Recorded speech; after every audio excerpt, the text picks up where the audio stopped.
Praise the Lord. आप सभी को जय मसीह की। मैं आज आप सबके सामने अपनी एक गवाही प्रस्तुत करना चाहती हूँ परमेश्वर की महिमा के लिए। आज से करीबन 3-4 साल पहले हमारी कलीसिया में एक आत्म जागृति मीटिंग थी और उस मीटिंग के दौरान अंत में मैं अपनी जगह पे खड़े होकर प्रार्थना कर रही थी और मुझे एक दर्शन दिखाई दिया। उस समय मैं समझ नहीं पाई उन चीज़ों को और मैं भूल गई और घर चली गई। फिर मैं जब घर जाकर प्रार्थना करने लगी तो मुझे वही चीज़ें फिर से दिखाई दी और मुझे समझ में नहीं आया कि ये सब क्या हो रहा है, पर मुझे पुलपिट जैसा कुछ दिखता था और पूरा वाइट था, इसलिए मुझे समझ नहीं आ रहा था कि मैं क्या देख रही हूँ। फिर मैं दूसरे दिन मीटिंग में वापस गई और जो वहाँ पे हमारे जो मुख्य वक्ता आए हुए थे, मैंने उनसे बातचीत की, उन्हें सारी बातों को बताया। तो उन्होंने कहा कि परमेश्वर आपको सचमुच में अपने वचन के लिए इस्तेमाल करना चाहता है और वो आपको पुलपिट दिखा रहे हैं, मतलब आपको शायद पुलपिट पे खड़े होकर परमेश्वर प्रचार करने के लिए कह रहे हैं और आप प्रार्थना कीजिए, परमेश्वर की जो भी इच्छा होगी वो आपके सामने प्रकट होगी। और उसके बाद से मैंने निरंतर प्रार्थना में परमेश्वर से ये सारी बातों को पूछना शुरू किया कि प्रभु आखिर मुझे आप ये क्यों दिखा रहे हैं। मैं तो पुलपिट पे प्रचार नहीं कर सकती, मैं तो इतनी तुच्छ हूँ और मेरे पास इतना ज्ञान नहीं कि मैं पुलपिट पे खड़े होकर प्रचार कर सकूँ। आप मुझे ऐसे कैसे इस जगह में खड़े करेंगे।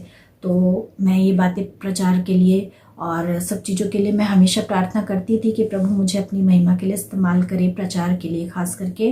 क्योंकि जब मैंने 1999 में जब मैंने प्रभु यीशु मसीह को अपना उद्धारकर्ता ग्रहण किया, उस समय मैंने प्रचार का काम शुरू किया था अपने कलीसिया के बहुत से लोग, हमारे जो पासपान थे, यूथ के लोग थे, हम सब मिलकर विभिन्न जगहों में, गाँव में, पास के जो गांव हैं वहाँ हम जाया करते थे। दूर जगह में भी हम जब भी हमको मौका मिलता था हम जाते थे और परमेश्वर के वचन का प्रचार हम करते थे, गीतों को गाते थे, स्तुति आराधना करते थे।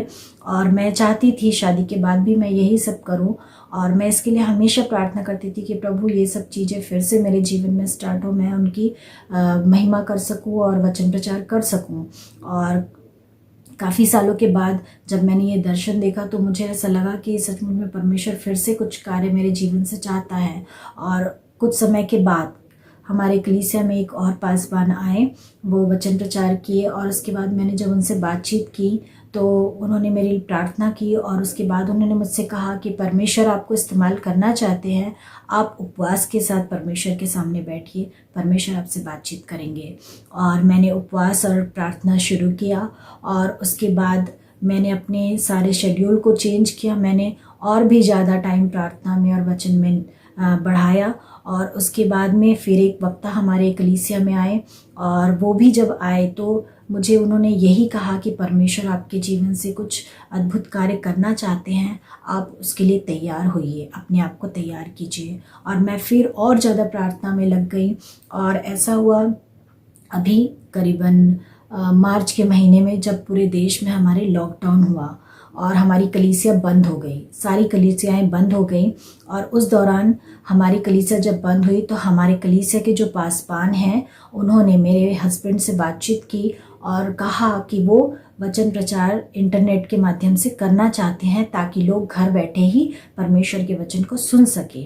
और उसके लिए वो सोच रहे हैं कि कौन किसको वो साथ में ले। और उन्होंने ये जब बातें मेरे हस्बैंड से शेयर की तो मेरे हस्बैंड ने उनसे कहा कि मैं, यानी उनकी जो पत्नी मैं हूँ, वो इन सब बातों के विषय में जानकारी थोड़ी बहुत रखती हूँ, तो आप उससे बातचीत कर लीजिए। भैया ने मुझे फ़ोन किया और मुझसे कहा कि वो किस प्रकार से वचन प्रचार करना चाहते हैं और मैंने इन सब बातों को सुना और मैंने सहर्ष स्वीकार किया, क्योंकि मैं थोड़ी बहुत जानकारी रखती थी। तो मैंने कहा ठीक है, मैं आपकी सहायता करूंगी, आपके साथ मैं वचन को रिकॉर्ड करूंगी। और हम तीनों, मेरे पति, मैं और भैया जो हमारे पासपान हैं, हम तीनों मिलकर वचन के लिए रिकॉर्डिंग करते थे।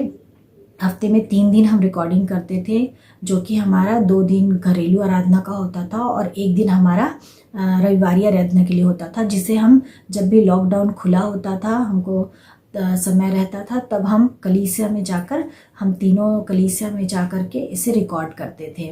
और एक दिन ऐसा ही हुआ, मई का महीना था और उसका दूसरा हफ्ता था जब हम वचन को रिकॉर्ड कर रहे थे। मैंने एज इट इज़ जैसे हमेशा मैं करती थी, पुलपिट पे जा कर के काफ़ी सामान जो वहाँ पे फूल रखे हुए हैं, गुलदस्ते, उन्हें मैं ठीक करती थी और उसके बाद मैं वचन जो भैया प्रचार करते थे उसे मोबाइल के थ्रू रिकॉर्ड करती थी। और वही मैं कर रही थी और अचानक मैं रिकॉर्ड कर रही हूँ, मोबाइल में देख रही हूँ और देखते देखते मेरी आंखें धुंधला गई। मुझे कुछ भी दिखाई नहीं देने लगा और मुझे ऐसा लगा कि मुझे चक्कर आ रहे हैं और मैं ध्यान देने लगी कि मैं शायद चक्कर आ रहा है मुझे और मैं गिर जाऊं। लेकिन मुझे वही चीज़ें जो दर्शन में मैंने पहले देखा था वो चीज़ें फिर से मुझे दिखाई देने लगी। वो पुलपिट मुझे सेम दिखाई देने लगा। पूरी चीज़ें जो पुलपिट पर थी वो मुझे एज इट इज़ दिखी, बिल्कुल वाइट, ऐसा जैसे हम सूर्य के प्रकाश में जब हम किसी चीज़ को देखते हैं, बहुत ज़्यादा रोशनी होती है दोपहर के समय में, तो हमें कुछ चीज़ें चमक के कारण एकदम क्लियर नहीं दिखती हैं, वैसे ही मुझे दिखाई देने लगा।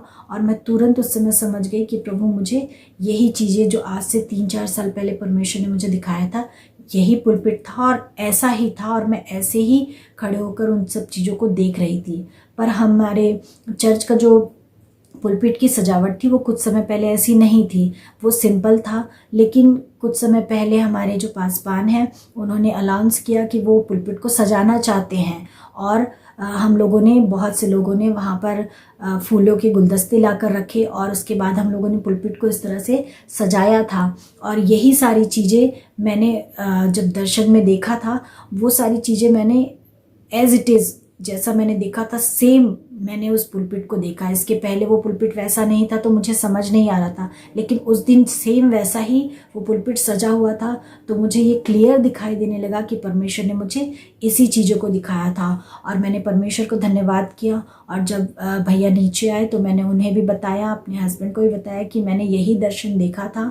और परमेश्वर से मैं हमेशा प्रार्थना भी करती थी कि प्रभु मुझे अपने वचनों में बढ़ाए, अपने वचन प्रचार के लिए मुझे जाने के लिए मेरी सहायता करें। और मैं सोच नहीं सकती थी, मैं तो सिर्फ चाहती थी कि आसपास के गाँव में जाकर मैं वचन प्रचार करूं, लेकिन परमेश्वर ने मेरी सोच और समझ से बढ़कर मुझे इस्तेमाल किया।